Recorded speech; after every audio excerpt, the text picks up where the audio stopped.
हैं। हमारे साथ दो खास मेहमान जुड़े हुए हैं, उनसे तारुफ कराते हैं आपका। शमा जैन है हमारे साथ, पूर्व राजदूत हैं, और अवनी मिश्रा हैं, एडवोकेट लीड सलाहकार कंप्लायंस कैलेंडर की। शमा जी, आपसे शुरुआत करते हैं।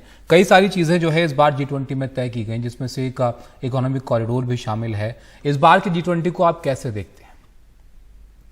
ये जो G20 समिट इंडिया की अध्यक्षता में हुई, ये मैं कहूंगी बाकी जितनी भी G20 समिट हुई ये 1999 में स्टार्ट हुआ था, उन सबसे हटके थी। क्योंकि एक ये भारत ने ना इसका जो इसको एक बहुत एक्सपैंड किया G20 को।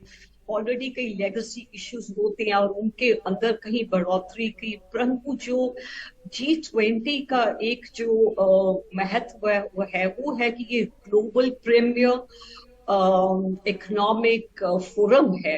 तो जो इसका फोकस ग्रोथ और डेवलपमेंट के ऊपर है, इंटरनेशनल डेवलपमेंट और ग्रोथ, उसको भारत ने बहुत अच्छी तरह से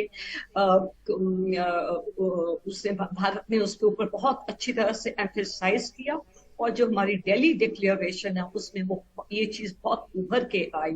और इसकी महत्वता ये है कि हमने जियोपॉलिटिक्स को अलाउ नहीं किया कि वो जो एक इकोनॉमिक ग्रोथ और वैश्विक जो ग्रोथ और डेवलपमेंट का जो मुद्दा है उसको वो हाईजैक करे, बल्कि हमने उसको प्रोमिनेंस दी और पूरे G20 ने उसको विद कंसेंसस यूनानिमसली अप्रूव किया। तो ये एक बहुत बड़ा ये एक अचीवमेंट है G20 की। और ये G20 अब तो G21 भी बन गई। ये भारत के ही एफर्ट्स का रिजल्ट है कि इतना बड़ा कॉन्टिनेंट अफ्रीका, जिसका खाली एक पहले साउथ दक्षिणी अफ्रीका उसका मेंबर था G20 का, उसमें हमने AU को, अफ्रीकन यूनियन को एक परमानेंट मेंबरशिप दी है। तो बहुत इसमें एक नोटवर्दी मोमेंटस डिसीजंस लिए गए हैं। तो ये एक G20 अपने आप में बहुत खास रहेगी।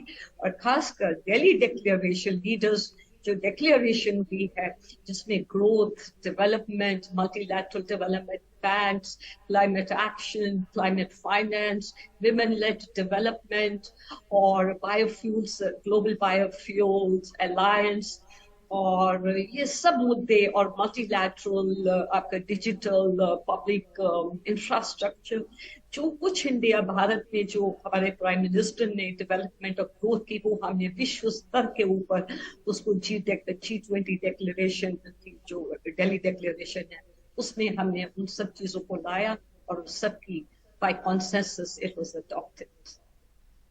हमारे साथ अवनी मिश्रा भी हैं, एडवोकेट लीड सलाहकार कंप्लायंस कैलेंडर की।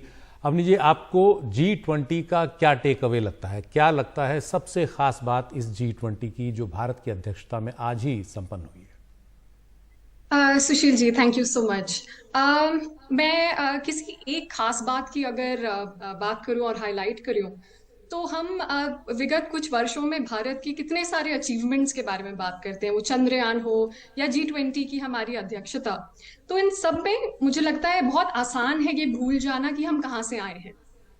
अगर आप 90s के दशक की बात करें तो 1991 में जब हमारी एक टोटल अर्थव्यवस्था क्राइसिस में थी, हमारा फिस्कल डेफिसिट इतना हाई था, तो हमें IMF के पास जाना पड़ा था कुछ पैसे मांगने के लिए ताकि वो हमें बेल आउट करें, और हमें IMF के रिफॉर्म्स को मानना पड़ा था उनकी शर्तों पे। 98 में भी जब हमने पोखरण के न्यूक्लियर टेस्ट किए तो वेस्ट ने हमारे ऊपर सैंक्शंस लगाए थे। तो आप ये देखिए कि विगत 2 दशकों में महज 20 साल के बाद हम rule maker of the world बन गए हैं। आप न्यू दिल्ली डिक्लेरेशन को अगर देखें तो उसके तमाम मुद्दों में हमें एक भारत का स्ट्रेटेजिक ऑटोनॉमी नजर आती है।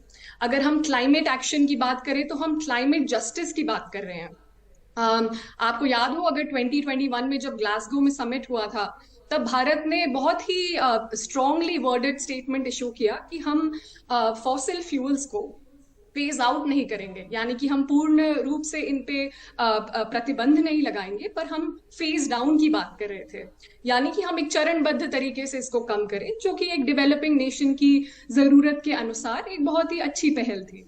तो आप वही पाएंगे कि इस डॉक्यूमेंट में भले क्लाइमेट जस्टिस की बात हो, हम क्रिप्टो करेंसी की अगर बात करते हैं, क्योंकि मैं एक अधिवक्ता हूं और स्टार्टअप्स को एडवाइस करती हूँ स्पेशली क्रिप्टो करेंसी और तमाम और लीगल रेगुलेशंस में, तो आप ये पाएंगे कि हमने टेक्नोलॉजी को कितनी खूबसूरती से एम्ब्रेस किया है।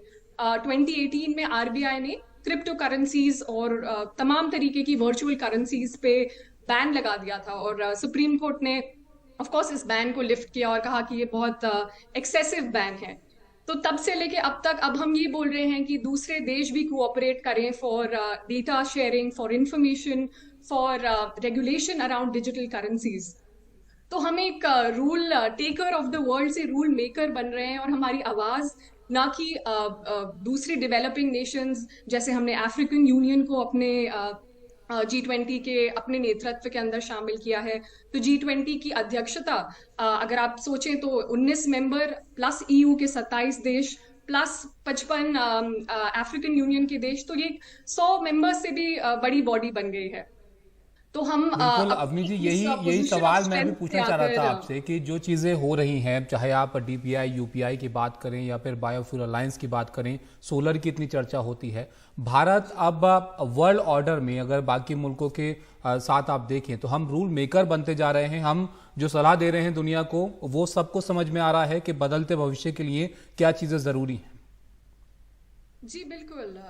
अगर हम डिजिटल पब्लिक गुड्स की बात करें तो भारत से बेहतर कोई देश हो ही नहीं सकता इसके बारे में चर्चा करने और इस मॉडल को इम्प्लीमेंट करने के लिए।